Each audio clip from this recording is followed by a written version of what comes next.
Muito boa tarde.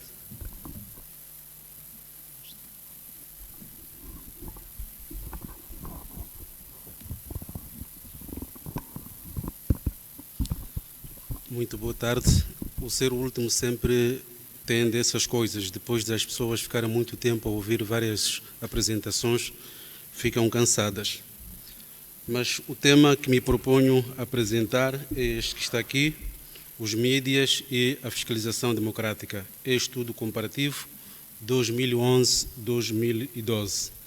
Este estudo procura analisar como é que os diferentes setores da comunicação social cobriram as políticas públicas aprovadas pelo governo, tanto nos setores de educação e saúde, no período indicado.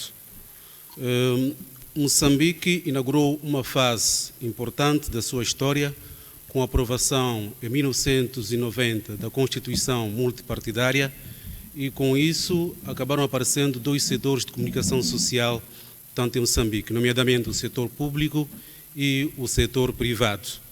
E apesar de esta Constituição multipartidária, estamos num regime democrático, Moçambique ainda continua com grande parte dos seus cidadãos sem saber ler e sem saber escrever. E como tal, ficam pessoas sem voz, ou seja, não têm essa capacidade de poder exigir os seus direitos àqueles que governam. E, todavia, começam a ver a mídia como sendo aquela ferramenta que vai ampliar, portanto, a sua participação no processo de gestão do país, ou seja, reivindicando aquilo que é do seu direito. E esta forma, portanto, das pessoas exigirem às instituições do Estado para cumprir as políticas públicas em diferentes setores, pode também aumentar o controle social das instituições públicas. Essa Constituição da República diz também que, no artigo 48, que não pode haver censura e que todo cidadão tem o direito de utilizar os mídias para veicular a sua opinião, o seu pensamento, sem censura. O quadro legal está estabelecido, no entanto, há muitos problemas de acesso ou de liberdade de imprensa e de expressão. Os jornalistas, fundamentalmente, enfrentam imensas dificuldades para poder fazer coberturas de políticas públicas com isenção, com transparência, e isso não contribui para a formação de uma consciência crítica do próprio cidadão. Então, perante este cenário, este estudo levanta a seguinte pergunta, que é uma questão de pesquisa. Entre a imprensa privada e a do setor público, qual das duas melhor fiscalizou a governação democrática nas áreas da saúde e educação no biênio 2011-2012?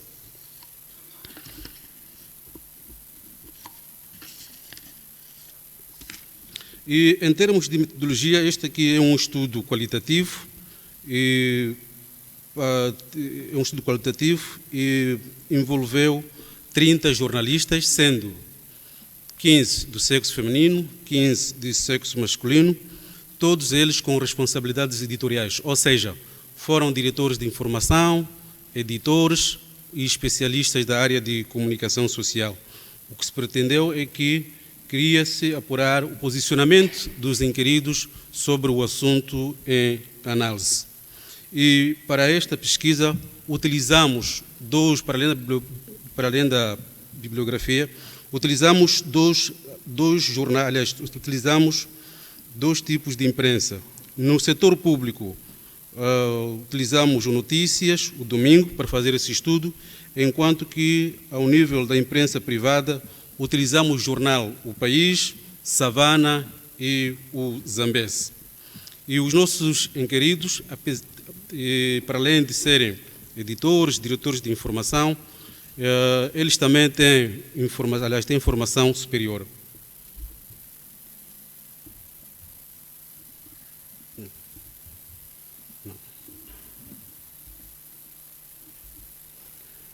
Então, temos aqui esta contextualização teórica e diferentes autores dizem que na implementação de políticas públicas o que conta muito é o resultado da implementação dessas políticas. Ou seja, ao se implementar uma política pública, o objetivo que se pretende é que as medidas que foram implementadas produzam mudança no seio dos cidadãos.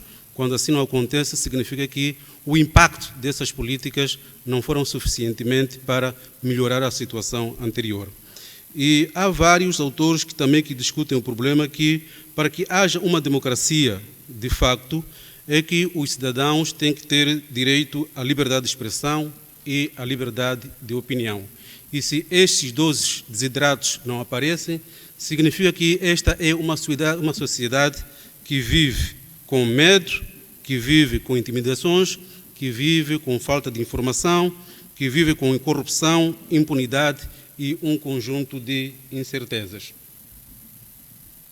E para poder responder à pergunta da nossa pesquisa, nós recorremos a um dos autores, chama-se Dahl, e ele destaca 5 oportunidades que a democracia proporciona ao cidadão, nomeadamente participação efetiva, igualdade de voto, obtenção de informação esclarecida, exercício de controle, tanto final da agenda e a inclusão de adultos. Para o caso específico desse estudo, potenciamos muito o aspecto da obtenção de informação esclarecida, o que significa que os detentores do poder público têm que utilizar diferentes plataformas de comunicação social para explicar ao cidadão, porque tem direito, do que é que estão a fazer, porque este cidadão que, com várias formas, tanto contribui para o sistema fiscal, então ele precisa saber o que é que estes governos estão a fazer.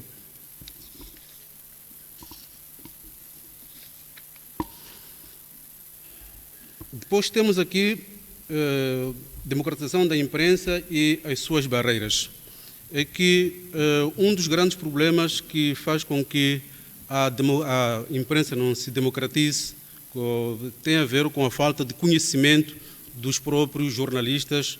Esses conhecimentos seriam científicos para poder analisar como é que se forma uma agenda, como é que as políticas públicas são elaboradas, como é que elas são implementadas, como é que se faz a monitoria e a sua avaliação. Mas também isso tem uma explicação. Se nós formos a olhar, é que as escolas de formação de jornalistas maioritariamente se encontram em Maputo. Nas províncias, quase provavelmente Nampula e o resto do país não tem escola de formação de jornalista. E este pode ser um fator que impede que a imprensa se democratize, porque o conhecimento é importante para o jornalista. O outro fator é que, por falta desse conhecimento, as matérias que publicam têm um certo cisentismo. O que é que significa esse cisentismo?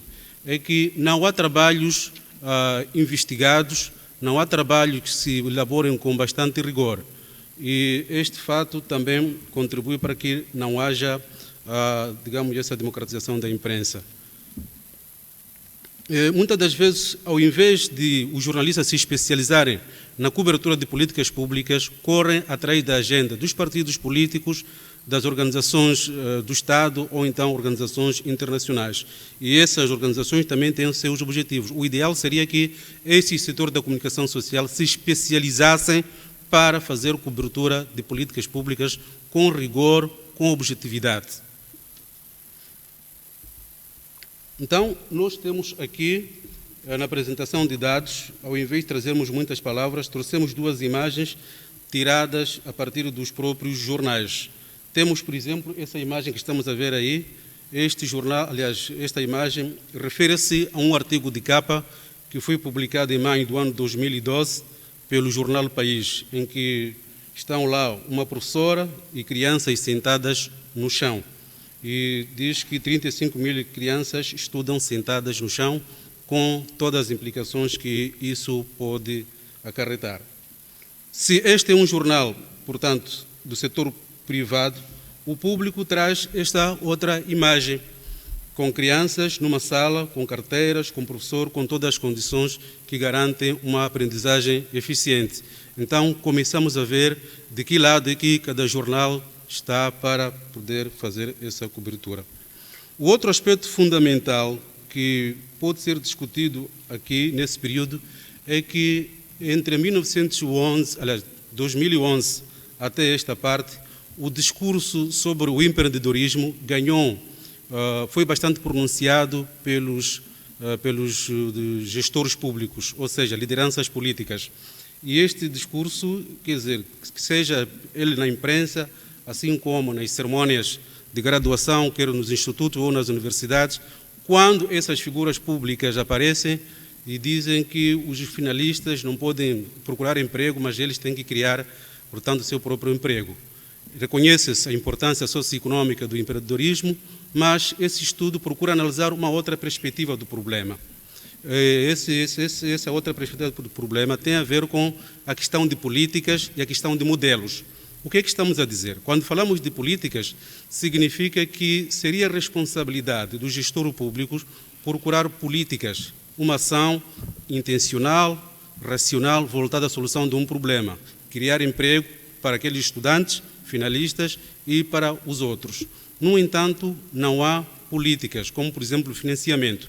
Muitas das vezes esses jovens que concluem o ensino técnico profissional ou a universidade só têm um conhecimento teórico e científico, e às vezes técnico, mas falta uma outra componente, não tem esta parte. Então seria o ideal que se criasse um financiamento para poder eles aceder a esse financiamento para começar com a atividade.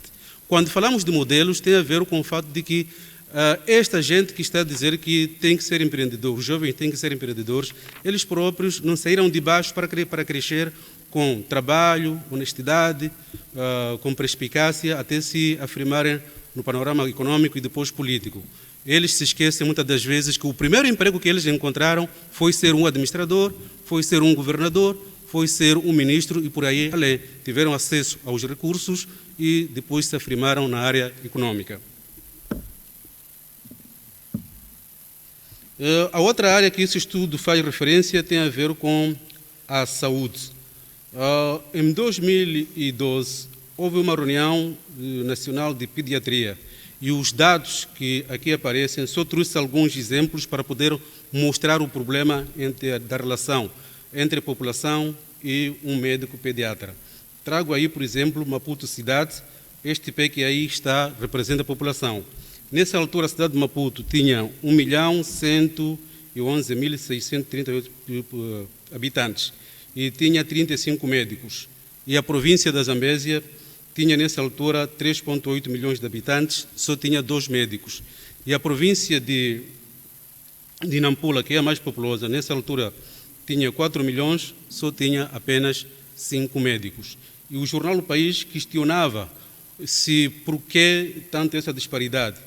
E o jornal coloca a questão, não seria melhor essa proporcionalidade de população, portanto, o número de população devia corresponder ao número de médicos. No entanto, se esse é um jornal privado a fazer essa questão, os jornais do setor público preocuparam-se muito com o lixo da cidade de Maputo, os equipamentos que o município recebeu, sem dar visibilidade àquilo que é o problema. O que é que estamos a dizer? Se o problema é como este, que é grave, se o jornal que é o público, que funciona com o fundo do Estado, não dá atenção a uma preocupação como essa, significa que esse próprio jornal também está a confundir a opinião pública.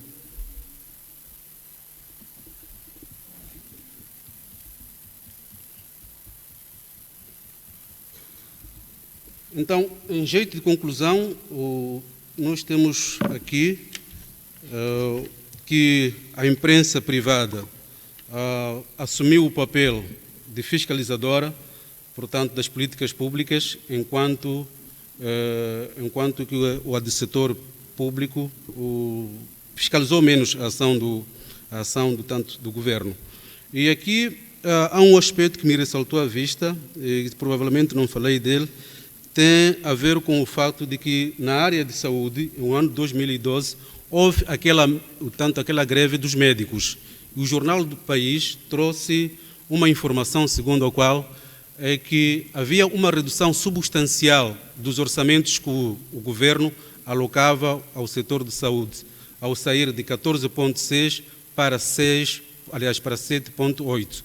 Em contrapartida, há um aumento, portanto, do orçamento do Ministério da Defesa, e saiu de 8% para 15%. E como tal, é que nessa altura, quando se reforça esse orçamento do Ministério da Defesa Nacional, o governo adotou, aliás, foi comprar mais equipamento bélico e depois surgiu um grande debate na imprensa a dizer por qual era a razão de o governo comprar mais armas se o país não estava em guerra.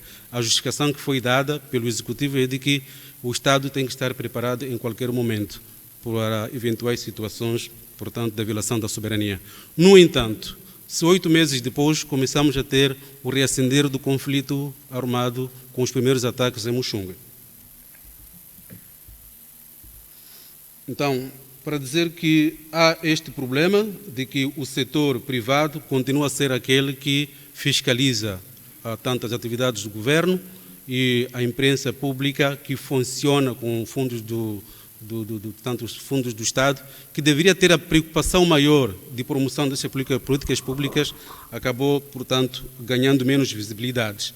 O outro problema que nós vimos é que a imprensa privada, ao publicar toda essa informação, baseou-se com denúncias feitas por cidadãos, relatores das ONGs, agências internacionais, que fizeram várias pesquisas na área de saúde e educação, e os seus resultados foram dar à imprensa.